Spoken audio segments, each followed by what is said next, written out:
علی گڑھ کے بدرباغ میں چھپا ہے ایک زمانے کا راز، ایک ایسا عالیشان بنگلہ جہاں وقت کی سوئیاں تھم سی گئی ہیں۔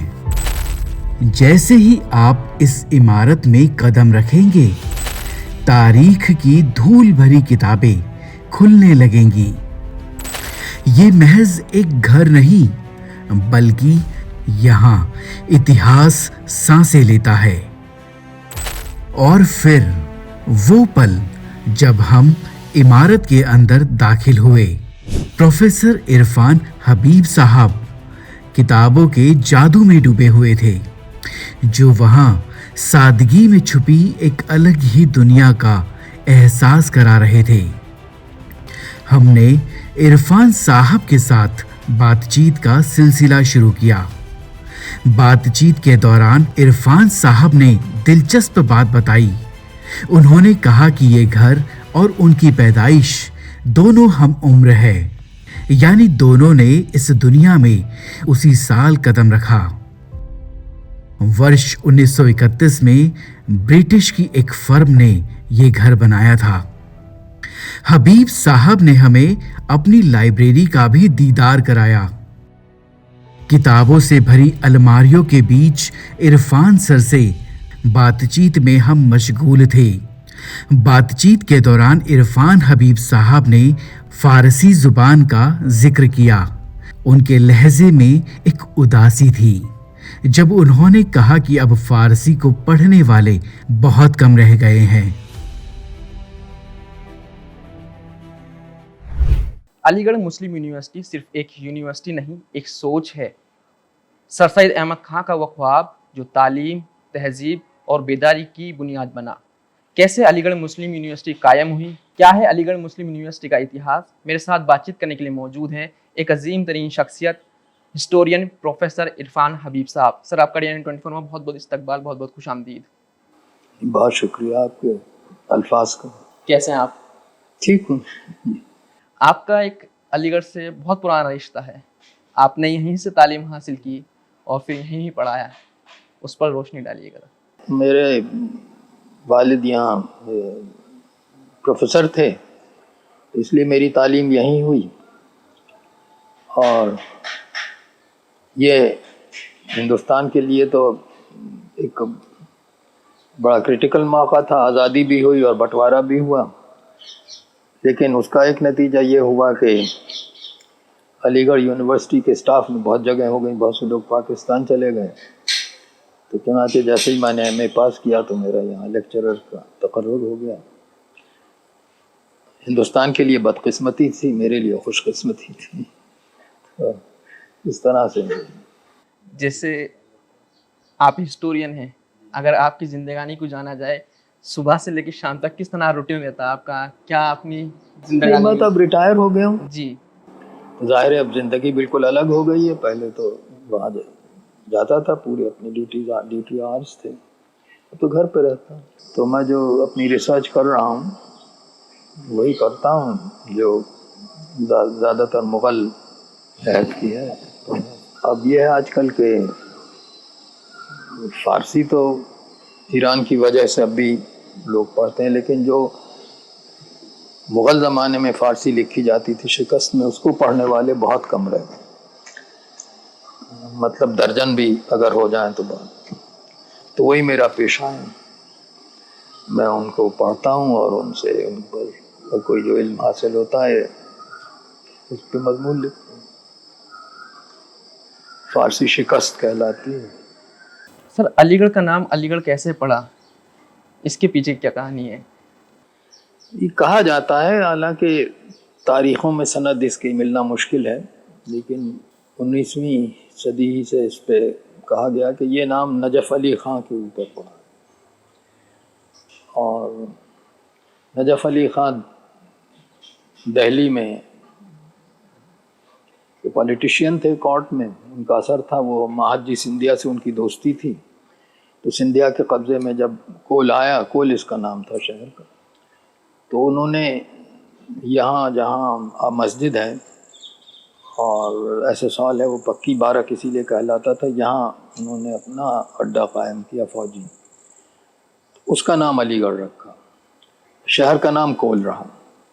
جب 1803 میں انگریزوں کے قبضے میں یہ آیا اور مراٹھوں کی حکومت ختم ہوئی تو انہوں نے کہا کہ یہ دو نام تو بہت غلط ہیں، تو کول کا نام ہٹا دیا، وہ تحصیل کا نام رکھا اور شہر کا نام بھی علی گڑھ کر دیا، ورنہ شہر کا نام 1803 سے پہلے کول تھا۔ پھر سر سید احمد خان نے علی گڑھ مسلم یونیورسٹی قائم کی، کہا جاتا ہے کس طرح کی مشکلات کا سامنا کرنا پڑا، کیا مقصد یونیورسٹی تھا؟ تو انہوں نے نہیں قائم کی، ایم اے او کالج قائم کیا جو بعد میں 1921 میں یونیورسٹی بنا۔ ان کا تصور، اگر ان کی آپ جو انہوں نے اپنی تحریریں ہیں ان کی جو لکھا ہے، اس کا یہ تھا کہ مسلمانوں میں انگریزی کی تعلیم نہیں تھی، اس لیے انگریزوں کی نے جو حکومت قائم کی اس میں وہ کامیاب نہیں ہو پاتے تھے، اس میں اپائنٹمنٹس میں تقرر میں، تو ایک ایسا اسکول اور پھر کالج قائم کیا جائے جس میں انگریزی کی تعلیم ہو، یہ ان کا مقصد نظریہ تھا، مقصد تھا، اور اس لیے انہوں نے پہلے اسکول قائم کیا پھر وہ کالج بنا، جو جو الہ آباد یونیورسٹی کا یہ سے افیلیٹڈ تھا۔ یونیورسٹی خود 1921 میں بنی۔ جو ان کا مقصد تھا، کیا آج کے دور میں وہ ابھی بھی زندہ ہے؟ دیکھیے ان کا مقصد تو بہت محدود تھا، اور وہ صاف صاف کہتے تھے عورتوں کی تعلیم ان کے مقصد میں شامل نہیں تھی، تو آدھی تو پاپولیشن ہی نکل گئی۔ جہاں تک اس کا تعلق تھا ایجوکیشن کا، تو ان کا خیال تھا کہ یہ جو متمول لوگ ہیں انہی کو تعلیم کرنا چاہیے، غریبوں کو پڑھانے سے کوئی فائدہ نہیں۔ یہ آج کے تصورات سے بالکل الگ ہے، لیکن بہرحال ایک تصور ان کا صحیح تھا کہ جدید علم دیا جائے جو انگریزی سے حاصل ہو سکتی ہے، اور انگریزی تعلیم سے یہ بھی ہے کہ انگریزوں کی سروس میں آسانی رہے گی، تو دونوں مقصد ان کے تھے۔ تو پہلا مقصد تو بالکل صحیح تھا کہ بھائی سائنس اگر آپ نے پڑھنا ہے تو انگریزی سیکھیے، دوسرا مقصد تو یہ تھا کہ بھائی انگریزوں کی سروس ملے جسے آپ اس وقت ناپسند کریں۔ ایک جگہ یہ بھی کہا جاتا ہے بہت ساری مشکلات کا سامنا کرنا پڑا جب وہ یونیورسٹی کے لیے چندہ اکٹھا کر رہے تھے، تو ان کو جوتوں کا ہار بھی بنایا، تھپڑ مارے گئے۔ نہیں، یونیورسٹی تو بعد میں قائم ہوئی، کالج کا جب کر کالج کا اسکول اور کالج، پہلے اسکول پھر کالج۔ تو سر اس ٹائم سماج کا رسپانس کیا تھا؟ جی سماج کا رسپانس کیا تھا؟ نہیں، اب اس وقت دو تین رائے تھیں۔ ایک تو رائے یہ تھی کہ بھائی انگریزوں کی حکومت ہے تو انگریزی سیکھیے، ان کی سروس میں آپ کو جگہ ملے، اگر سروس بھی نہ ملے تب بھی آسانی بہت ہو جائے اگر آپ کو انگریزی آتی ہے۔ تو یہ تو سر سید اور ان کے جو دوست تھے ان کا خیال تھا۔ دوسرے لوگ یہ سمجھتے تھے کہ جو انگریزی تعلیم ہے اس سے ہمارے مذہب پہ اثر پڑے گا، وہ پھر پرانا جو دھرم ہے ہمارا اس پہ قائم نہیں رہ سکیں گے۔ یہ ان کے اپوننٹس کی رائے تھی۔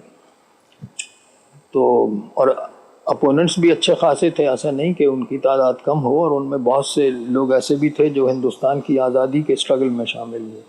وہ یہ سمجھتے تھے کہ سر سید انگریزوں کی سیوا کرنا چاہتے۔ سر سید احمد خان نے علی گڑھ آندولن کی جو بنیاد رکھی وہ کن حالات میں رکھی، اور کیا وہ آج کے دور میں وہ ریلیونٹ ہے؟ دیکھیے ایک چیز تو ریلیونٹ ہے کہ انہوں نے کہا کہ سائنس اور ریزن ہونا چاہیے، یہ تو ہمیشہ ریلیونٹ رہے گا۔ اب یہ کہ دوسرا یہ ہے کہ بھائی انگریزوں کی سروس ہے، اگر آپ انگریزی نہیں سیکھتے ہیں تو آپ کو نوکری ہی نہیں ملے گی، یہ اس زمانے کی بات تھی۔ تو اسی وجہ سے جو نیشنلسٹ لوگ تھے،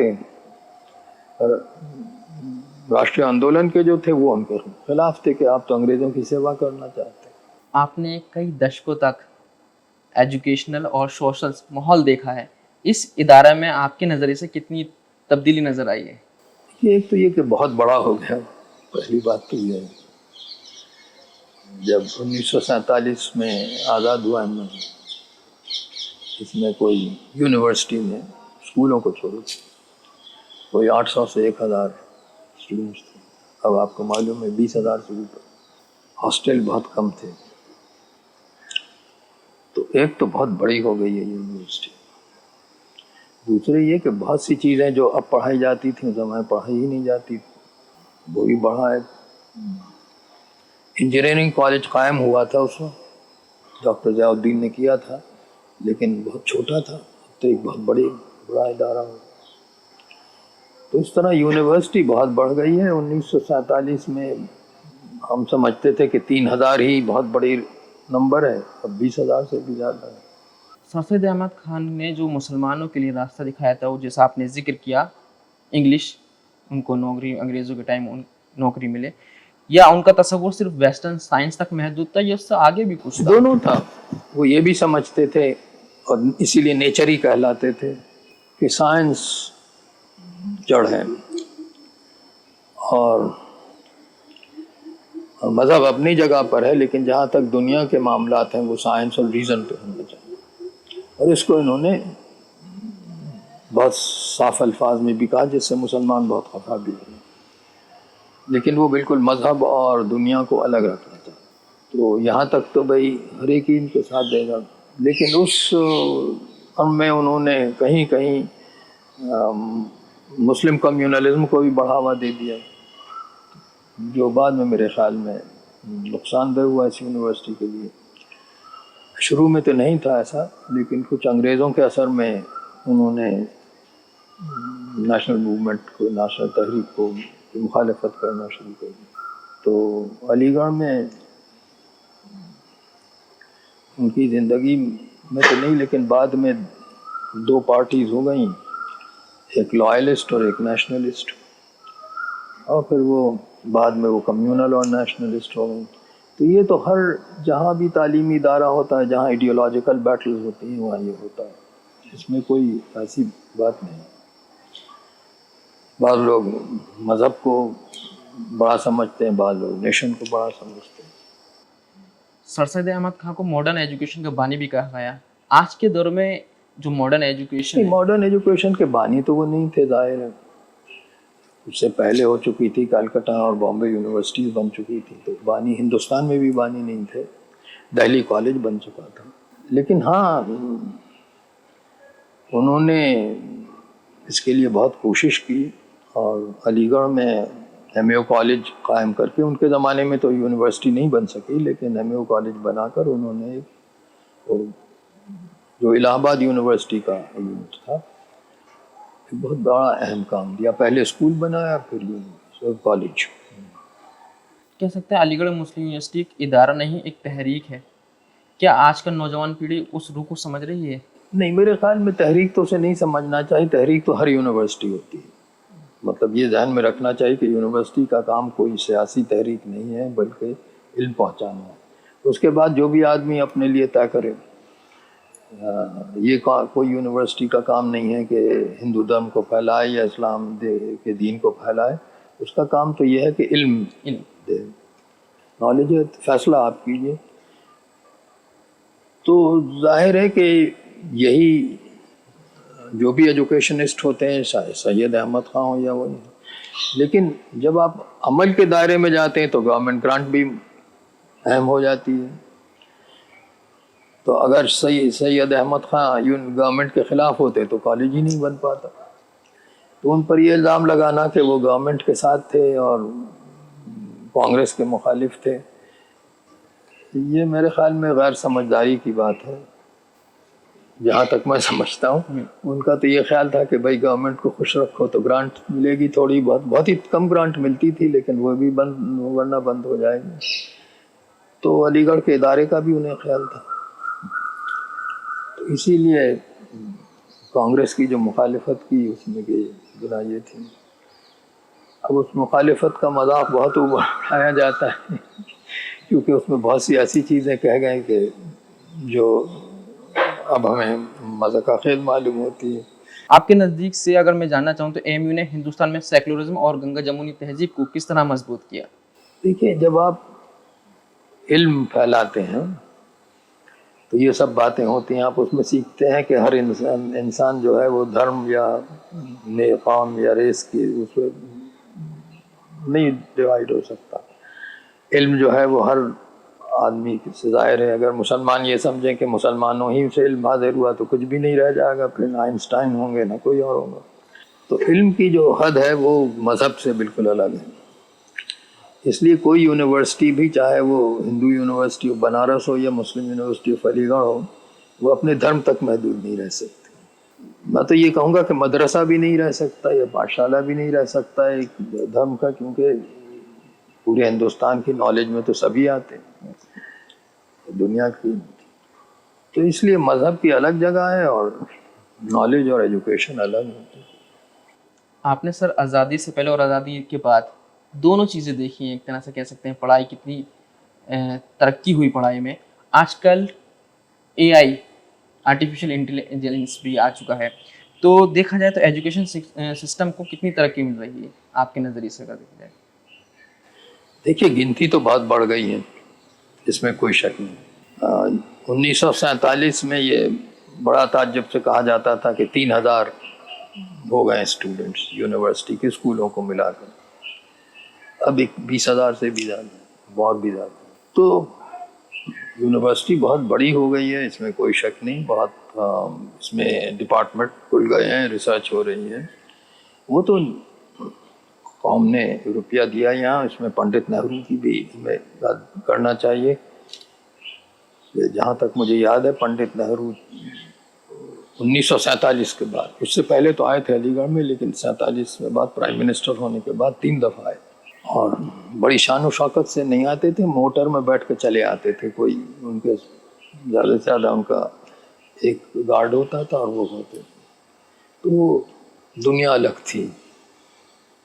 تو اس میں ان کا بہت بڑا کنٹریبیوشن ہے یونیورسٹی کو بچانے کا. 47 میں اس کو گرانٹ کو ٹھیک کرنے کا، ذاکر صاحب کو وائس چانسلر یہاں بنا کے بھیجنا، اور بالکل کانسٹیٹیوشن میں علی گڑھ مسلم یونیورسٹی کا نام بنارس یونیورسٹی کے ساتھ رکھنا. یہ سب بڑے ان کے اچیومنٹس ہیں.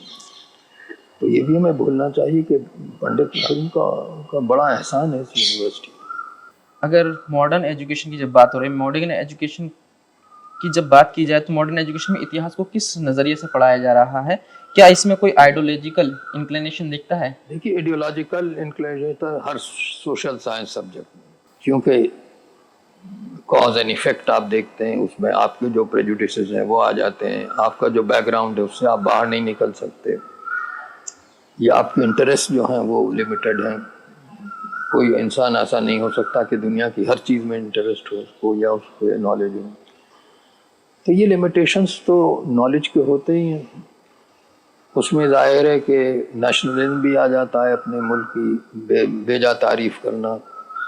یہ ایک بات ہسٹری میں خاص طور سے بہت زیادہ ہوتا ہے. اس کو ہم کو ریزسٹ کرنا چاہیے. ہمارے لیے ہسٹورین کے لیے تو ہر قوم کی ہسٹری برابر ہے. اپنا ہی اچیومنٹ نہیں دکھانا چاہیے، بلکہ جو صحیح بات ہے اسے کہنا چاہیے.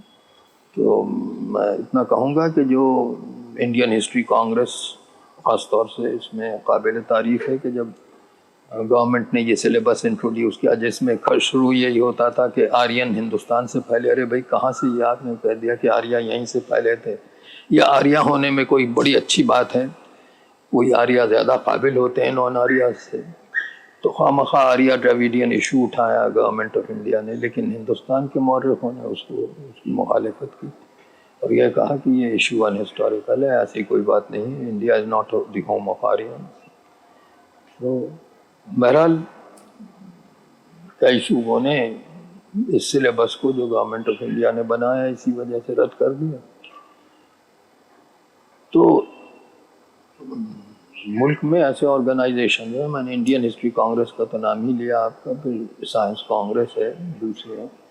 اب یہ کہنا کہ ہندوستان کی کوئی خاص ایڈیالوجی ہے جو منوسمرتی میں پائی جاتی ہے، یہ بہت ہی خطرناک بات ہے. اس لیے جو بھی پڑھا لکھا آدمی ہو تو سمجھے گا کہ بھائی منوسمرتی میں تو جاتواد ہے، وہ کیسے ہندوستان کی فلاسفی ہو سکتی ہے. یہ بہت اہم بات ہے کہ ہندوستان کے انٹلیکچوئل اور یونیورسٹیز کالجز اس کی مخالفت کریں. ایسا ہوا بھی ہے. میرے خیال میں تو کوئی آرگنائزیشن ایسا نہیں ہے سائنٹسٹ کا یا اکیڈمکس کا یا جیسے ہسٹری کانگریس جس نے اسے ایکسیپٹ کیا ہو.